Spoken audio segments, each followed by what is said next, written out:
আগামী দিনে যে নির্বাচিত সংসদ হবে, জনগণের নির্বাচিত যে সংসদ হবে, নির্বাচিত প্রতিনিধিরা যে সংসদে বসবেন তারা জনগণের ম্যান্ডেট নিয়ে সংসদে আসবেন, অ্যাপয়েন্টেড না, অন্তর্বর্তীকালীন সরকারও না। তারা জনগণের নির্বাচিত সংসদ হবে, যেটা সেই সংসদ আগামী দিনের জনগণের ম্যান্ডেট নিয়ে যারা নির্বাচিত হয়ে সংসদে বসবেন, সেই সংসদ কি হবে, তারা কি সিদ্ধান্ত নেবে, সেই সিদ্ধান্ত এখন আমরা দিতে পারি না। অনেকে চেষ্টা করছেন, সেই সিদ্ধান্তগুলো আমরা এখন নেই। আগামী দিনের সংসদ এটা বাধ্যতামূলকভাবে করতে পারবে।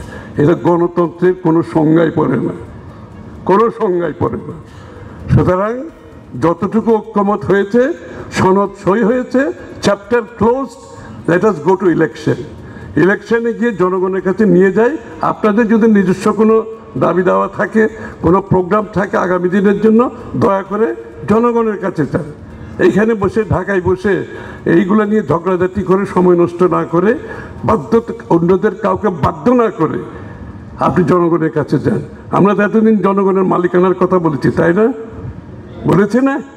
তাইলে মালিকের কাছে নিয়ে যান। আমরা তো সবাই এখন কি বলে ওই ইয়েতে আমরা জব সিকার, আমরা রাজনীতিবিদরা হচ্ছে জব সিকার। ইন্টারভিউতে বসেছি, চাকরি দেবেন আপনারা, তাই না?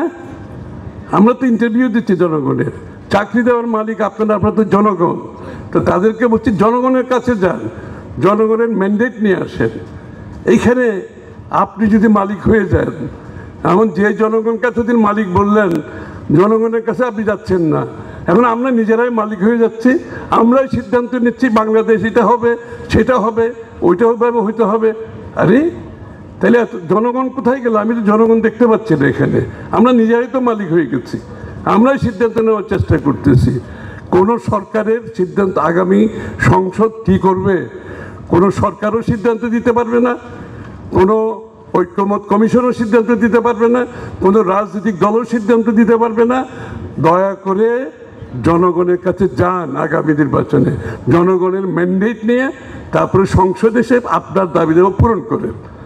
এই ঢাকায় বসে দলাদলি করে, রাস্তা দখল করে, জনগণকে বাইরে রেখে গণতন্ত্র কাজ করে না। গণতন্ত্র কাজ করে জনগণের মাধ্যমে। আপনাকে, গণতন্ত্র হচ্ছে কারেকশন প্রসেস, গণতন্ত্র হচ্ছে কারেকশন প্রসেস, গণতন্ত্র হচ্ছে ফিল্টারেশন প্রসেস।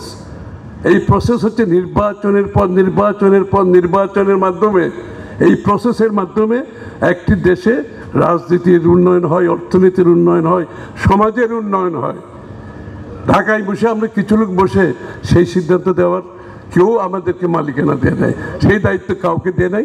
এটা একটু মাথায় রেখে গণতান্ত্রিক চর্চার মধ্যে আমরা আসি, জনগণের কাছে যাই। ধন্যবাদ।